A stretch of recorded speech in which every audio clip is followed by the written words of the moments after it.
Tom here with Studio Sweat On Demand, here with the lovely Bethany. Hi guys. Today is going to be a quick video. We're going to talk about RPMs, revolutions per minute is what that stands for. So we're talking about your cadence or your pedal speed. What's appropriate? And what's not. Yes, there you go.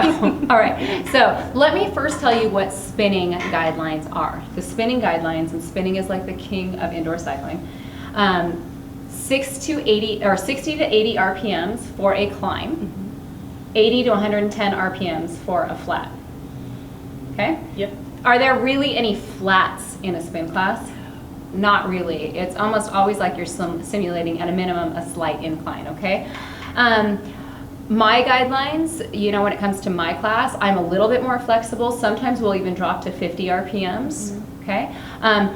The key, in my opinion, is that you're able to keep a smooth circular pedal stroke, no jerking. If you get to the point where you're jerking, You got too much on. Yeah, And your RPMs are probably what, in the like 30s, 40s Yes, maybe? exactly. So take that out. right, so Right. I never go below 50 RPMs.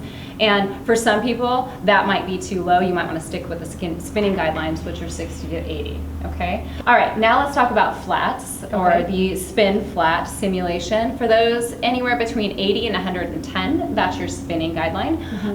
I sometimes will go a little bit higher than that. I would say 80 is the minimum for a flat, and that's going pretty quickly. My favorite RPMs to ride at are probably between 80 and 95.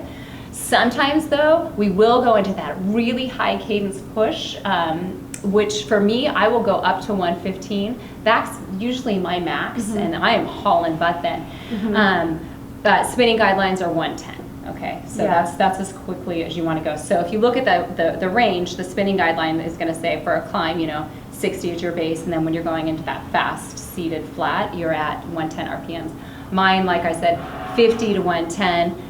Only get to 50 if you can keep a nice smooth pedal stroke at the bottom. Yeah. Okay. Usually for when I'm teaching and I'm having my class do an endurance ride, I usually give them the window, and I want them to fall between 80 and 90 RPMs for an endurance ride. Right. So Plus or minus. Same thing, Yeah, and when I set RPMs, I always say plus or minus 3. So I can say, hey guys, we're riding at about 65 RPMs here. Obviously, that's a pretty steep climb that we're simulating. Plus or minus 3 RPMs. So anyways, keep it in that range. If you're newer to spinning, guys, I would definitely keep it more like between the 60 or 75 and 90 range, not go too much below that and too much above that until you become a more experienced rider. I think that's a good tip. For the most amazing spin classes that are out there, and we talk a lot about RPMs in there, go check out Studio Sweat On Demand.